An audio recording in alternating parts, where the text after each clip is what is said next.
Дорогие наши подписчики портала Питер Татар, я Катя Фагнединова и наш портал приглашаем на встречу, беседу, которая сегодня состоится с гостьей из Казани. А кто это и что за беседа? Сейчас, буквально через пару секунд, вы узнаете. Пойдемте с нами.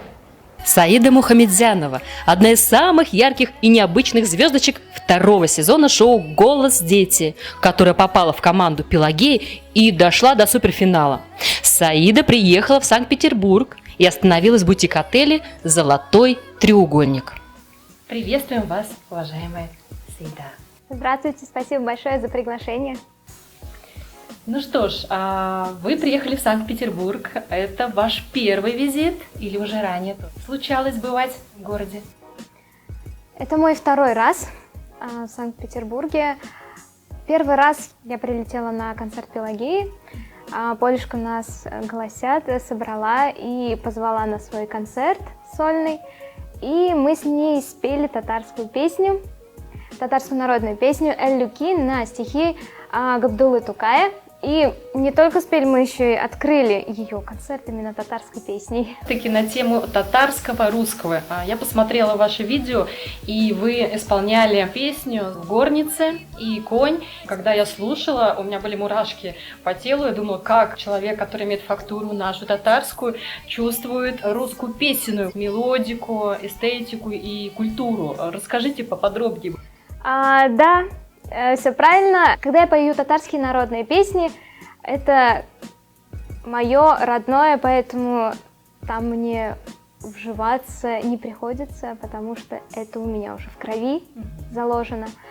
Но когда я пою русскую народную песню, чтобы это было именно в русской народной манере, потому что они кардинально отличаются от татарской народной песни, поэтому каждую культуру нужно уметь передавать. И для меня вот именно в русской народной культуре является примером моя Пелагеюшка. А что наши соотечественники говорят, когда слышат в вашем исполнении русские народные песни? Как они реагируют? Ну, что они мне говорят? Лучше пой на татарском языке, но это не потому, что им не понравилось, просто они говорят, что русские народные песни уже есть представители, их много поют, тем более в России. Вот, лучше пой на татарском языке, представляй нашу культуру, и будет тебе счастье. Саида, ваша интернациональность безгранична. К примеру, возьмем ваше выступление. Вы втроем на сцене исполняете композицию «Аллилуйя». Когда приходит время вам исполнять куплет, вы его исполняете на арабском языке, и вместо «Аллилуйя» звучат слова шахады «Ля-Иляха» или «Аллах». Вот такое режиссерское решение – это чья инициатива? Расскажите поподробнее. Да, немножечко расскажу, как с этой песней произошло. После слепого прослушивания нам всем сказали отправить песни, которые вы поете, то есть песни из вашего репертуара. И вот когда мы отправили, в этом списке была как раз песня «Аллилуйя», моя версия, где я пою также на арабском языке, на 3 языках. И, видимо, Пелагее очень понравилась эта идея, она решила взять эту идею, и вот так и получилась эта песня. И для меня, если честно, самой было удивительно исполнять эту песню, да еще и на арабском языке. Вот. Но мне очень приятно, что они одобрили нашу идею, потому что просмотры, именно вот наша тройка с песней «Аллилуйя» набирает очень даже хорошие. А Пелагея, когда пела на татарском, что она свои настроения, вот как вот смогла тоже передать, что она прочувствовала? Да, как получилось вообще с этой татарской песней? Она мне написала и сказала, чтобы я ей отправила несколько, так скажем, подборки татарских народных песен. Я ей отправила, вот как раз в этом списке была и «Субуйлап», и «Сахралар», «Эль-Люки», «Бедратол». И из всех этих песен она выбрала именно «Эль-Люки», да еще и на слова такого поэта нашего известного, на слова Габдуллы Тукая. Как она учила? Она говорит, Саида, я по ночной Москве ездила на своей машине, включала твою запись и под твою запись учила песню «Эль-Люки». Но ей реально было трудно, потому что у нас есть мелизматика, которую тоже нужно учить. Тем более, как я уже сказала, наши культуры, они все-таки разные. Вот. Но она справилась. Когда я услышала, как она поет татарскую народную песню на сцене, мне было так приятно, тем более мой наставник поет на татарском языке такую потрясающую песню, да еще мы с ней дуэтом, у нее получилось передать, поэтому я ей очень благодарна. Это здорово, то есть для творчества, для искусства, для музыки нет границ, вот все границы, как говорится, нарисованные уже кем-то. Могу с точностью сказать, что Полюшке очень нравится наша культура. Саида, а в этот раз в Санкт-Петербург приехали с какой целью? Что это за мероприятие? Поделитесь, пожалуйста, новостями. Да, но начну с того, что в Санкт-Петербург я приехала на замечательный фестиваль Дайра Фест. Меня на этот фестиваль приглашали 2 года назад, но так как у меня был 11 класс, я, к сожалению, не смогла принять участие, я сразу отказалась. Потому что нужно было готовиться. А в этом году, по воле Всевышнего, я смогла приехать в Санкт-Петербург, да еще и на неделю, на такой прекрасный фестиваль. Итак, что это за фестиваль? Да. Цель фестиваля – объединение народов. Именно Востока. Я пою 18 ноября, а также 20 ноября в академической капелле и 18 ноября в клубе МОП. Здесь с репертуаром не было никаких проблем, здесь было все четко, ясно, понятно, что петь. Выбрали татарские народные песни. И причем мы их будем исполнять с музыкантами, с профессиональными музыкантами, которые играют на этнических инструментах. Это музыканты Денис Кучерова, организатора, директора этого фестиваля. Вот, большое спасибо ему за приглашение. Вот. А также в академической капелле 20 ноября мы будем играть еще и с симфоническим оркестром «Летание». Вау. То есть, получается, вы раньше не выступали вместе, и данное мероприятие вот... Объединила? Да, заикарились здесь на... Да. А когда исполняете песни от лица, например, взрослой женщины, как вам удается передавать горечь и тяготы бытия? Откуда черпаете информацию? Книги, фильмы, истории? Вы сейчас сказали мне про возраст, и я вспомнила слова одного человека. Когда я пришла на голос и как раз вышла с песней «Субуйлап», до этого выбирали эту песню редактора, я им спела эту песню, и первое, что сказал редактор Евгений Орлов, он сказал: ты спела эту песню так, как будто прожила 60% своей жизни. Я, конечно, была рада тому, что я смогла передать, эту песню, его основной смысл, хоть они и не поняли, но это значит, что язык вообще не помеха, Да. чтобы передать песню. Как у меня это получается?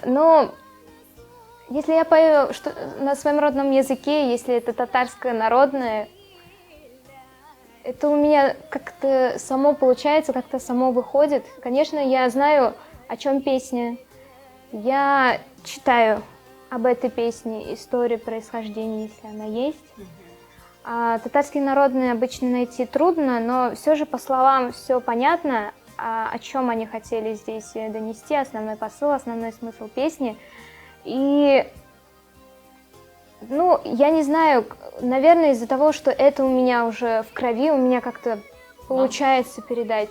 Мама помогает, она говорит: Все помогают, и папа помогает, и мама помогает. Бабушки и дедушки говорят, вот что-то как-то вот, Да, когда они конечно. слушают, какие-то дают советы, рекомендации.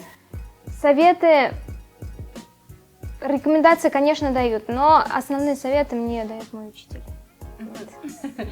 Это Пелагея сейчас? Или уже... Нет, мой учитель, который в Казани. Так, расскажите поподробнее, кто нашу Ну, звездочку, да? Да, я учусь в Казанском федеральном университете.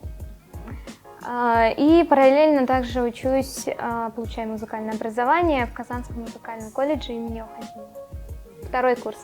Как ваше вообще отношение ко всем этим, будем говорить, поискам других творческих людей? Я считаю, что это нормально, потому что у нас молодежь немножечко требует другого, у них сейчас другой вкус, вообще и музыкальный, все изменилось, 21 век как-никак, поэтому все требует именно такой современности, также и в татарских народных песнях.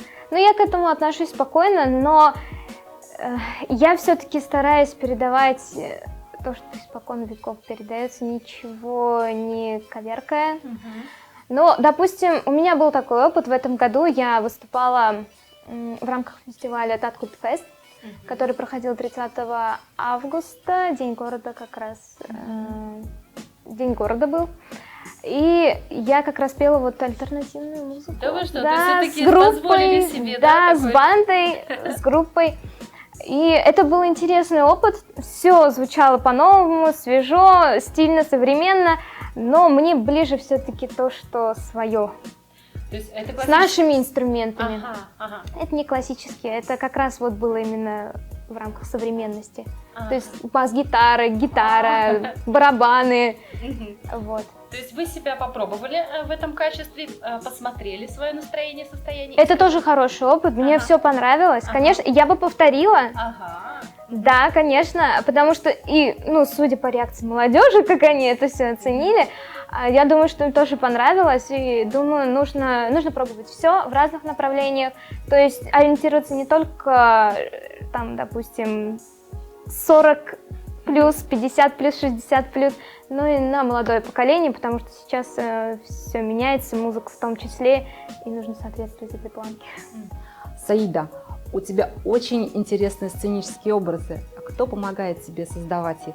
Я вот помню, когда я только увидела первый раз тебя на шоу «Голос дети», и ты была в таком голубом джинсовом костюме, в татарских сапожках, татарским платочком. Подскажи, пожалуйста, кто создавал тебе эти образы? Ой, ну вот если именно рассматривать в рамках «Голоса», это было очень интересно. Дело в том, что, как нам сказали редактора Первого канала, вы дети, вы должны выходить, так, как есть, то есть не в каких-то бальных платьях, можно сказать, вот как с улицы пришел, так и выходишь на сцену. Но мы все-таки со своей стороны решили внести некоторые корректировки, изменения, так как я все-таки спела свою национальную песню на татарском языке. Мы включили щитык, причем щитык мы сделали на заказ в тот момент. И к щитык уже подобрали по цветовой гамме татарский платок. Вот, поэтому, так как я все-таки представляю татарскую культуру, нужно и внести в свою одежду что-то национальное, татарское. И вот мы решили таким образом обыграть свой костюм. Именно сценический образ. Образ, да. Да. А вот в данный момент кто с вами работает, или вы сами подбираете себе костюм, или мама там советует? В данный момент... Да, я читала интервью, что у вас папа прям вот именно по поводу костюмов таких каких-то строгих нравов.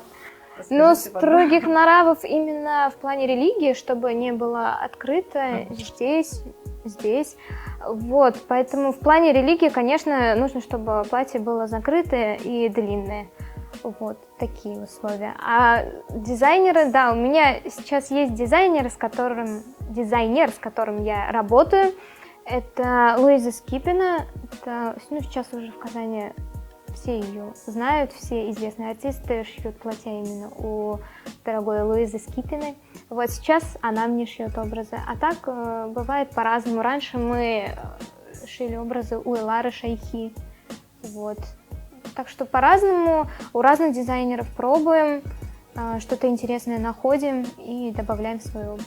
Так. Да, а вот расскажите про свой проект вот с Эмилией Хасите, с Эльдаром Гатауллиным и про свой клип.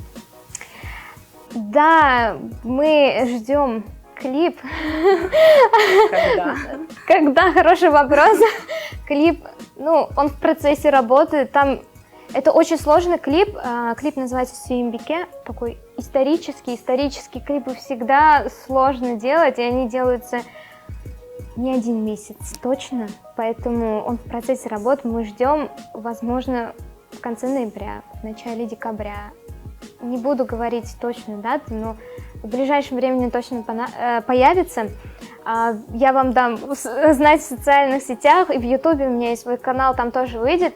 Ильдар Абагатауллин, спасибо ему огромное. Он к моему образу в этом клипе приложил очень большое усилие, потому что именно вот эти все... чтобы воссоздать образ Сыйынбеке, все, так скажем... Атрибуты, да, дал именно он. Спасибо ему большое. Передаем привет Ильдару. Вот я как раз таки сережка от Мелиха Сиды. Да, я узнала. Небольшая реклама. И куда успели вы скататься до 2020 года? Ну, я успела побывать в Америке, в Финляндии, в Турции. Боюсь пропустить какую-нибудь еще страну. Испания, да. Ну вот, допустим, меня приглашают в эти страны татарская диаспора, которая находится в Америке, в Испании, да, в Бельгии.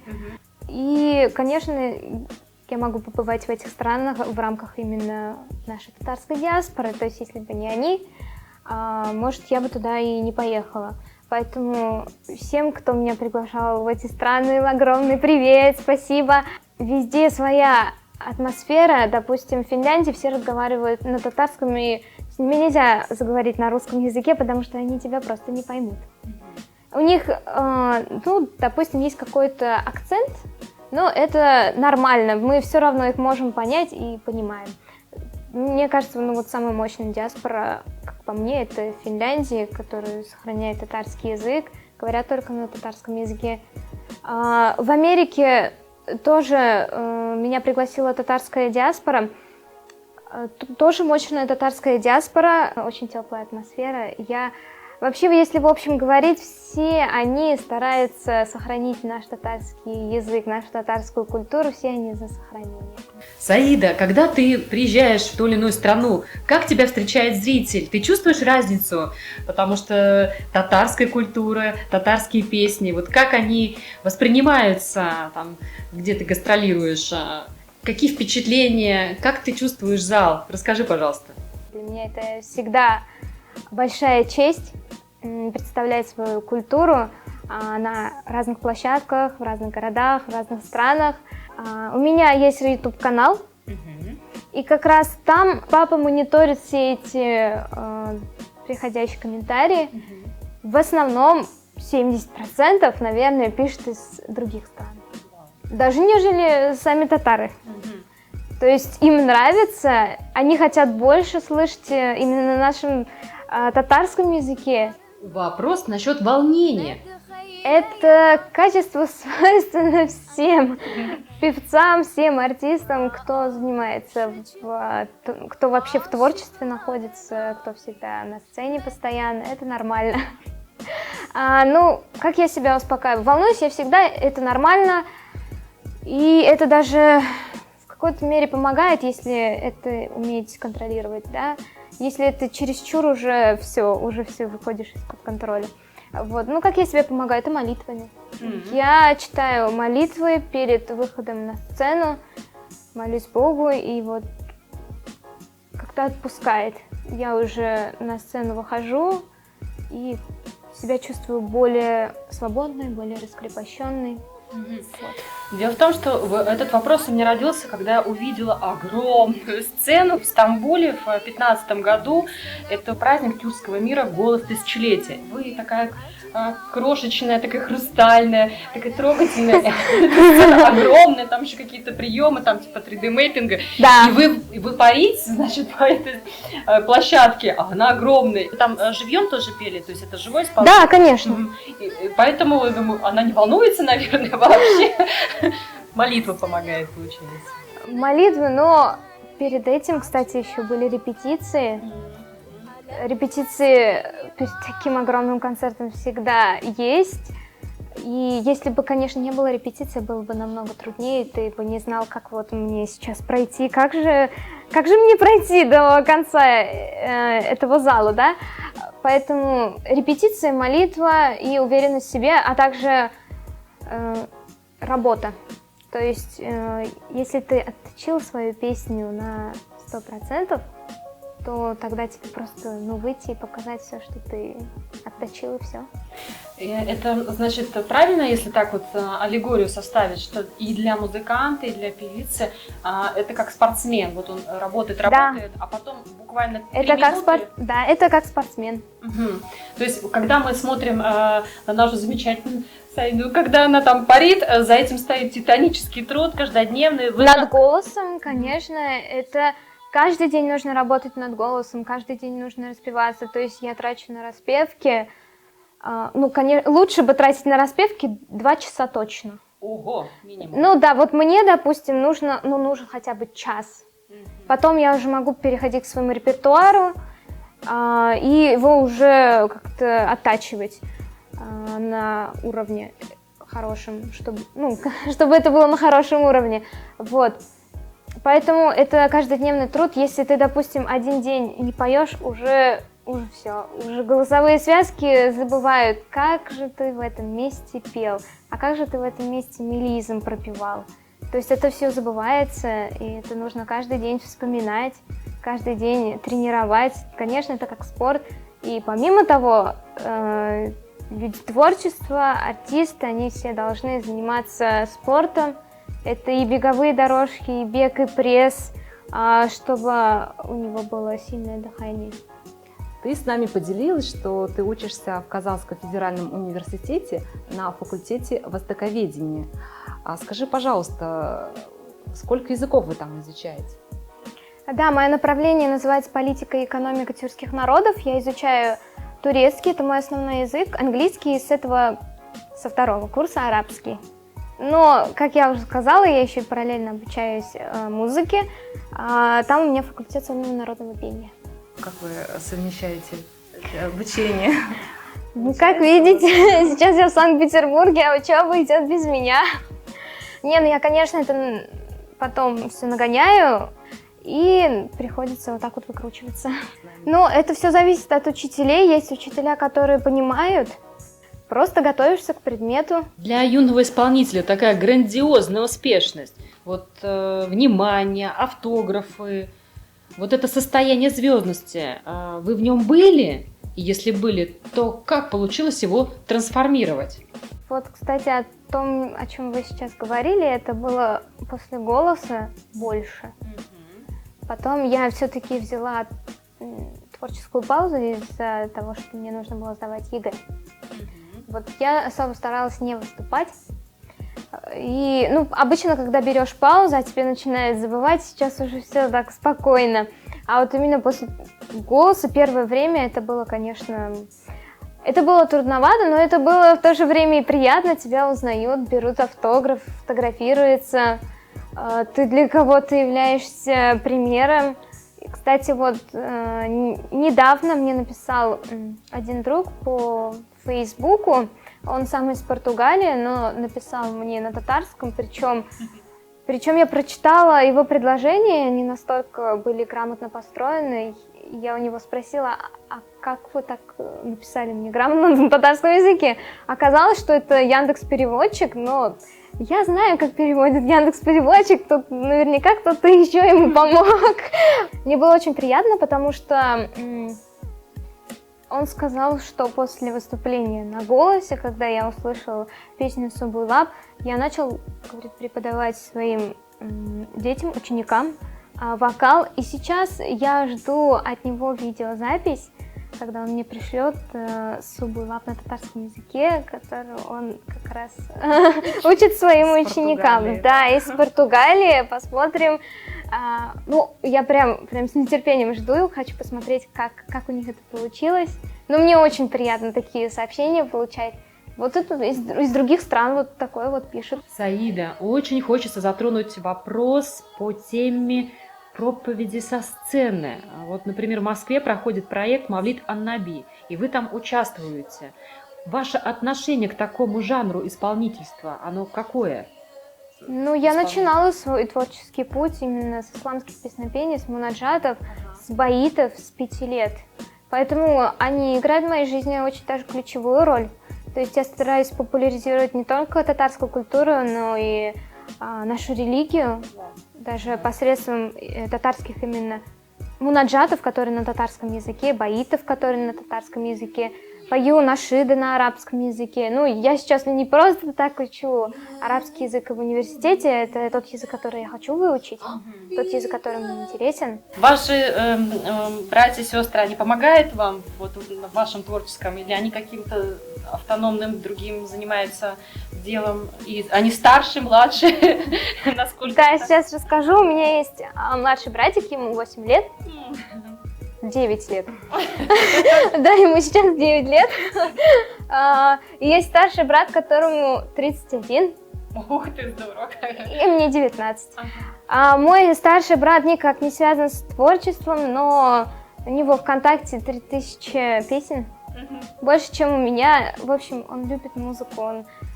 Когда мы едем в машине, он ставит татарские народные песни. Ну, то есть у него есть такой эстетический музыкальный вкус. А вот уже мой маленький, младший братишка, он ходит в музыкальную школу, также поет, играет на баяне. Ну, он вот, да, связан с творчеством. Мы с ним даже выставляем песни, которые поем дуэтом. Ну, иногда вот в Инстаграме можете следить. Здорово как. То есть у вас, по сути, семья музыкальная? Это... Да, моя бабушка поет, в принципе, это от нее и пошло. Вот как, это некая такая династия, такое Да. поколение. Бабушка, она когда слушает, как вы поете, она критик? Она у меня все-таки наслаждается, а вот если по поводу критика, это, наверное, мой папа. Папа. Он человек прямолинейный, ты говорит все как есть, все твои нюансы, ну там в вокальном плане, если услышал, что что-то не так, здесь ошиблась или забыла слова, ну он все это мне говорит. Поэтому я на концерты хожу с мамой, не с папой. Да, вот расскажите про маму. Вот мама вас сопровождает, да, на все концерты? Да, моя золотая мамочка. Мне на русском не очень, конечно, мама говорит. Они им всегда говорю, да. Она мне постоянно помогает, то есть я хожу на все концерты вместе с ней. Это и прическа на ней, и костюм. А вот организационные дела, договариваться, это все на папе оставляю. В преддверии выступления в рамках Дайра-феста, какие у вас ожидания? Композиции будут на татарском языке, татарские народные песни. Из них есть одна отличительная, которая не чисто татарская народная песня, она татаро-башкирская. И подыграет мне на башкирском курае Ильнур Хайрулин. Вот. Да, мне очень интересно, как это будет все звучать, потому что мне очень нравится башкирский курай. Он прям, самое сердце. Это мой очень такой любимый инструмент, вместе с дудуком. То есть это будет премьера такого союза курай? И союза, да, премьера союза будет, да. Здорово. Это в капелле будет или в клубе? Это будет в клубе. Ага. В капелле там будут другие произведения, и из них, кстати, будет Сумбулап, который мы будем исполнять с симфоническим оркестром и с этническими инструментами. Нашим зрителям, особенно юным, интересно, вот в чем формула успеха? Я думаю, что формула успеха для меня – это в первую очередь моя семья. Семья, которая дала мне такое воспитание, потому что если бы я с раннего возраста, допустим, слушала другие песни на русском языке или вообще зарубежные, может быть, я бы сейчас не сидела здесь и не представляла татарскую культуру. А я всегда росла и слушала именно исламские песнопения, именно что-то старинное, и это у меня как-то уже заложилось внутри, в душе, и это все настолько близко, настолько родное, что уже другое петь, это для меня, я могу, но это для меня чуждо, а это будет родное всегда. Часто сидите в чатах, тратите время, вот как ваш день-то? Социальные сети убивают время, конечно. Вообще я рекомендую сидеть в социальных сетях пореже, потому что мы совсем не видим белый свет, а на улице столько всего происходит, и вообще в природе много изменений, а из-за телефонов мы ничего такого не видим, поэтому нужно саморазвиваться, но это можно делать и посредством книг. сейчас же у нас и книги в электронном формате, и мы уже, ну, не знаем, какой запах книги. Да, я просто всегда люблю этот запах книги, когда открываешь особенно новую, да, и старинные, да, пахнут по-иному, по-другому, поэтому, ну, у нас сейчас, вы правильно сказали, есть доступ ко всему, но иногда не помешает пойти в библиотеку, посидеть там часочек. Пару часов. Денечек, да. Так что саморазвитие — это не только интернет, но и то, что у нас было и до этого, да, из чего это шло. Это все шло с книг, которые мы могли трогать. Что вы пожелаете нашим зрителям, которые к финалу беседы, в преддверии ваших выступлений? Рөхсәт итсәгез, мен татарча сөйләрмен. Кадерле Питерда яшәүче татарлар, мин бик шат менә сезнең белән камера аша гына булса да аралашуыма. Сезгә мин нәрсә теләп калам? Иң мөһиме исән сау булыгыз, чөнки бүгенге вазгыятьтә иң мөһиме исән сау булып калырга. Сезгә зурдан зур уңышлар телим. Сезгә зурдан зур уңышлар теләп калам. Иң мөһиме безнең телебезне, безнең гореф-гадәтләребезне, безнең мирасыбызны, нәрсәне мин тагын әйтеп бетермәдем, барысын да саклап калырга, чөнки бигрәк тә безнең татар телебезне, безнең искиткеч, бик матур, йомшак телебезне, чөнки без дә сезнең белән саклап калмасак, беркем аны сакламаячак. Безнең яшь буыннарга сез генә өйрәтә аласыз безнең телебезне. Дорогая наша Саида, Саидушка, у нас есть подарок для тебя. Питерский бренд Art-Tatar делает вот такой вот замечательный творческий в какой-то степени подарок. Я его разверну, покажу. Да, это толстовка очень необычная. В ней ты увидишь родную речь. И здесь работа Венеры Абдулиной, которую мы переложили в графику. Это вот ее подпись. Ну и, собственно, про лето, чтобы в душе всегда было лето. Здесь написано о том, что чай попьешь и в душе лето. Да. Любишь розовый цвет? Как носишь? Да, конечно. Спасибо большое. Здорово. Она тепленькая, я надеюсь, что она тебя будет согревать. Как раз. Я, кстати, его могу даже надеть. Понравился, значит. В общем, носи бисмилляхи рахмани рахим, чтобы она тебя грела и радовала. Да, в пасмурные. Вау, супер, очень замечательно, машалла. Отлично. Спасибо. С капюшоном. Все. Так что носи, наслаждайся, радуйся. Art-Tatar. И для Сайды, нашей уважаемой певицы. Спасибо. Рахмат.